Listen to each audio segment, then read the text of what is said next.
एक फैसला जिसने देश की सबसे ताकतवर महिला को उसके अपने ही सुरक्षा घेरे के बीच मौत के सामने खड़ा कर दिया। जरा सोचिए, आखिर ऐसा क्या हुआ कि जिन हाथों को उनकी हिफाजत करनी थी वही उनकी मौत की वजह बन गए। क्या ये सिर्फ एक हत्या थी या उसके पीछे ऐसा फैसला था जिसकी गूंज पूरे देश में सुनाई दी? और इस कहानी का सच जितना ऊपर से दिखाई देता है, उसके पीछे की परतें उससे कहीं ज्यादा गहरी हैं। 31 अक्टूबर 1984, भारत के इतिहास की वो सुबह जिसने सब कुछ बदल दिया। लेकिन असली सवाल आज भी वही है, क्या इंदिरा गांधी की हत्या सिर्फ 2 गनमैनों के गुस्से का नतीजा थी या उस फैसले की कीमत जिसने पूरे देश को हिला दिया? आज हम उसी परत को खोलेंगे और जैसे जैसे ये कहानी आगे बढ़ेगी आप समझेंगे कि ये सिर्फ एक हत्या की कहानी नहीं थी, बल्कि दर्द, आस्था और बदले से भरी एक पूरी त्रासदी थी। हेलो दोस्तों, मैं हूँ अरशद और आप देख रहे हैं बॉर्डर मोशन एक्स। आज हम एक ऐसी सच्ची कहानी को समझने जा रहे हैं जिसने पूरे देश को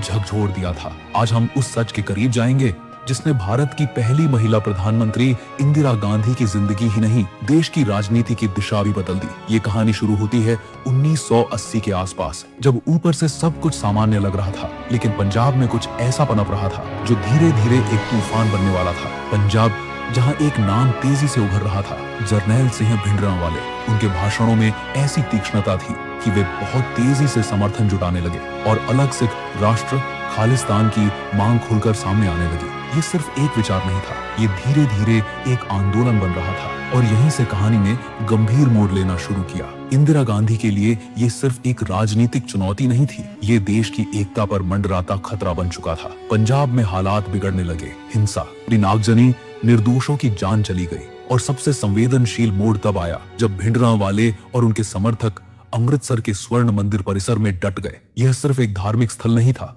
बल्कि करोड़ों लोगों की आस्था का केंद्र था। ऐसी जगह जहां कार्रवाई का हर फैसला बेहद विस्फोटक साबित हो सकता था। यहीं पर खेल और भी पेचीदा हो गया, क्योंकि सरकार के हाथ बंधे थे और भिंडरांवाले इस कमजोरी को समझ चुके थे। बातचीत की कोशिशें हुई, समझौते की बातें हुई, लेकिन कुछ भी काम नहीं आया। हालात हर दिन और बिगड़ते गए और फिर वो पल आया जब इंदिरा गांधी को एक ऐसा फैसला लेना पड़ा जो इतिहास में हमेशा के लिए दर्ज हो गया। आखिरकार इंदिरा गांधी ने ऑपरेशन ब्लू स्टार को मंजूरी दे दी। इसका घोषित उद्देश्य मंदिर परिसर में मौजूद हथियारबंद उग्रवादियों को हटाना था। लेकिन जिस तरीके से यह कार्रवाई हुई, उसने पूरे देश में तीखी बहस छेड़ दी। यह ऑपरेशन सिर्फ पंजाब तक सीमित नहीं रहा, इसका असर देश की राजनीति, समाज और सामुदायिक संबंधों पर गहराई से पड़ा। आर्मी को आदेश मिला, स्वर्ण मंदिर में घुसकर हथियारबंद लोगों को काबू में लाओ। और दोस्तों, यहीं से शुरू हुआ वो अध्याय जिसने आगे चलकर इंदिरा गांधी की किस्मत ही लिख दी। 3 जून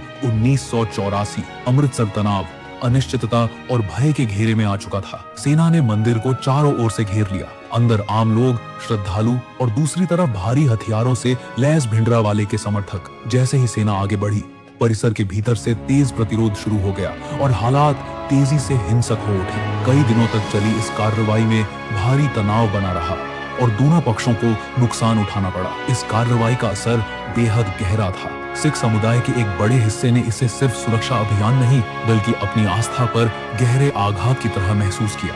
6 जून तक सेना ने परिसर पर नियंत्रण स्थापित कर लिया और ऑपरेशन के समाप्त होने की घोषणा कर दी गई। आधिकारिक तौर पर इसे सफलता बताया गया, लेकिन इसके सामाजिक और धार्मिक असर लंबे समय तक महसूस किए गए। जब कार्रवाई के बाद का दृश्य सामने आया तो वह बेहद भयावह और स्तब्ध कर देने वाला था। भिंडरांवाले और उसके कई साथी मारे जा चुके थे। सरकार ने इसे बड़ी सफलता के रूप में पेश किया, लेकिन असली सवाल यही था, क्या इस कार्रवाई से संकट खत्म हुआ या एक नया घाव खुल गया? सच तो यह था कि यहाँ एक अध्याय खत्म नहीं हुआ था, यहीं से एक और ज्यादा खतरनाक दौर शुरू होने वाला था। इस घटना के बाद कई लोगों के मन में गहरा आक्रोश पैदा हुआ और हालात धीरे धीरे और जटिल होते चले गए। इंदिरा गांधी को कई बार चेतावनी दी गई, खतरा उनके बहुत करीब है। उन्हें अपने सिख अंगरक्षकों को हटाने की सलाह दी गई, लेकिन इंदिरा गांधी ने ऐसा करने से इनकार कर दिया। उनका मानना था कि केवल धर्म के आधार पर किसी पर शक करना गलत होगा। उन्हीं में से एक था बेअंत सिंह,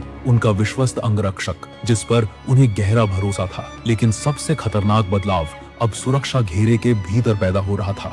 बेअंत सिंह के मन में एक तरफ उसकी ड्यूटी थी, दूसरी तरफ उसकी धार्मिक पहचान और आहत भावनाएं। ऑपरेशन ब्लू स्टार के बाद उसके भीतर आक्रोश लगातार गहराता जा रहा था। इस घटना ने उसकी सोच को गहराई से बदल दिया और उसे लगने लगा कि यह फैसला उसके धर्म और आस्था के खिलाफ गया है। धीरे धीरे उसकी चोटिल भावना गुस्से में बदली और वही गुस्सा एक घातक फैसले की जमीन तैयार करने लगा। इसी दौर में उसका संपर्क सतवंत सिंह से गहरा हुआ, जो उस समय सुरक्षा ड्यूटी में तैनात था। सतवंत सिंह भी ऑपरेशन ब्लू स्टार के बाद गहरे रोष से भरा हुआ था और पंजाब की घटनाओं ने उसकी सोच पर भी असर डाला था। दोनों की मानसिकता एक बिंदु पर आकर मिल गई और यहीं से साजिश का बीज पड़ा। धीरे धीरे दोनों ने इंदिरा गांधी पर हमले की ठोस योजना बनानी शुरू कर दी। उन्होंने तय किया कि हमला उसी क्षण किया जाएगा जब इंदिरा गांधी सुरक्षा के लिहाज से सबसे कम संरक्षित होंगी। इसके बाद उन्होंने इंदिरा गांधी की दिनचर्या, आवाजाही और सुरक्षा व्यवस्था को ध्यान से देखना शुरू किया। जल्द ही उन्हें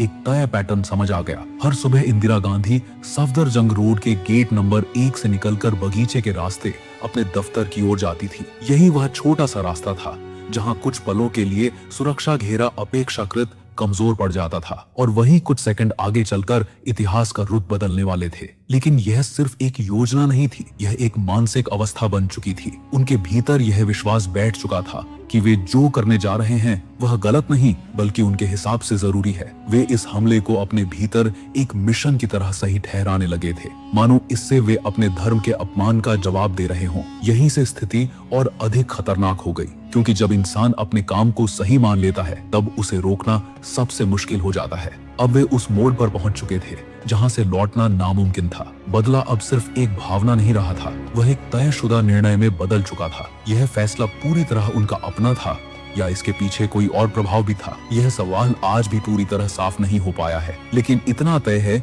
कि दोनों ने मिलकर एक ऐसी कहानी रची जिसने देश की राजनीति की दिशा हमेशा के लिए बदल दी।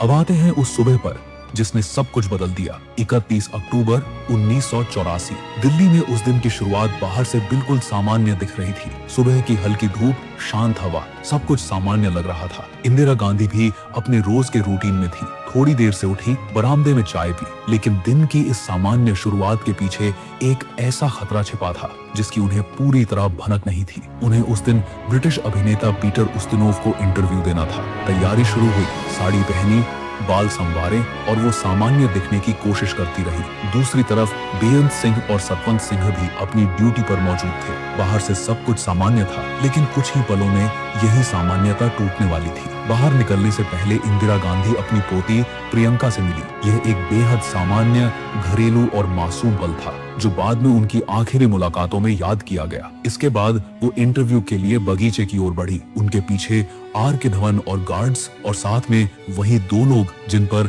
उन्हें सबसे ज्यादा भरोसा था। जैसे ही वे गेट के पास पहुंची, बेअंत सिंह आगे बढ़ा। ऊपर से सब कुछ रोज की तरह ही लग रहा था, लेकिन अगले ही पल सब कुछ बदलने वाला था। इंदिरा गांधी ने उसके चेहरे पर कुछ अलग देखा। वे कुछ समझ पाती उससे पहले ही अचानक गोलियों की आवाज गूंजी और देखते ही देखते पूरा दृश्य अराजकता में बदल गया। इंदिरा गांधी वहीं गिर पड़ी। हमला इतना अचानक था कि किसी को तत्काल प्रतिक्रिया देने का मौका नहीं मिला। इसी बीच सतवंत सिंह ने भी फायरिंग शुरू कर दी। कुछ ही सेकंड में सुरक्षा व्यवस्था सक्रिय हुई और वहां मौजूद सुरक्षा कर्मियों ने जवाबी कार्रवाई शुरू कर दी। जवाबी कार्रवाई में बेअंत सिंह वहीं मारा गया, जबकि सतवंत सिंह घायल अवस्था में पकड़ा गया। उधर इंदिरा गांधी को तुरंत अस्पताल ले जाया गया, जहां डॉक्टरों ने उन्हें बचाने की पूरी कोशिश की, लेकिन उनकी चोटें इतनी गंभीर थी कि उन्हें बचाया नहीं जा सका। दोपहर 2:20 पर इंदिरा गांधी को मृत घोषित कर दिया गया। जिस नेता ने दशकों तक भारतीय राजनीति पर निर्णायक प्रभाव डाला,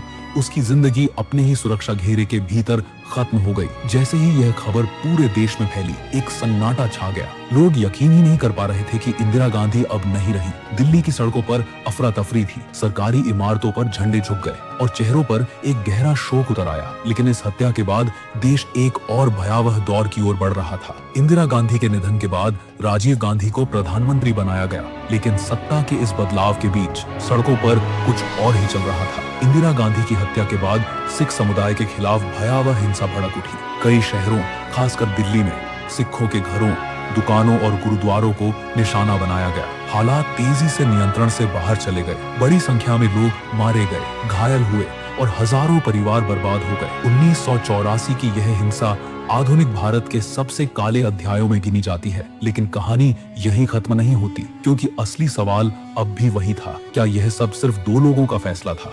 सतवंत सिंह ने कबूल किया कि उसने और बेअंत सिंह ने यह कदम ऑपरेशन ब्लू स्टार की प्रतिक्रिया के तौर पर उठाया, और उसका दावा था कि इसमें किसी और की भूमिका नहीं थी। लेकिन इस दावे पर सवाल लंबे समय तक उठते रहे। अलग अलग स्तरों पर तरह तरह की अटकलें लगती रही। किसी ने विदेशी प्रभाव की बात की तो किसी ने बड़े राजनीतिक खेल की। लेकिन इन दावों का कोई सर्वमान्य और निर्णायक निष्कर्ष कभी सामने नहीं आया। आखिरकार सतवंत सिंह और कहर सिंह को सजाए मौत दी गई और 1989 में उन्हें फांसी दे दी गई। कानूनी तौर पर मामला खत्म हुआ, लेकिन उसके घाव आज भी भारतीय समाज और राजनीति में महसूस किए जाते हैं। इस पूरी त्रासदी से एक बात साफ होती है, जब राजनीतिक फैसले, धार्मिक भावनाएं और हिंसा एक दूसरे में उलझ जाते हैं तो उसकी कीमत सिर्फ नेता नहीं, पूरा देश चुकाता है। हिंसा का जवाब हिंसा बने तो घाव भरते नहीं, पीढ़ियों तक चलते हैं। अगर आपको ऐसी गहरी और सच के करीब ले जाने वाली कहानियां पसंद हैं, तो वीडियो को लाइक कीजिए, चैनल को सब्सक्राइब कीजिए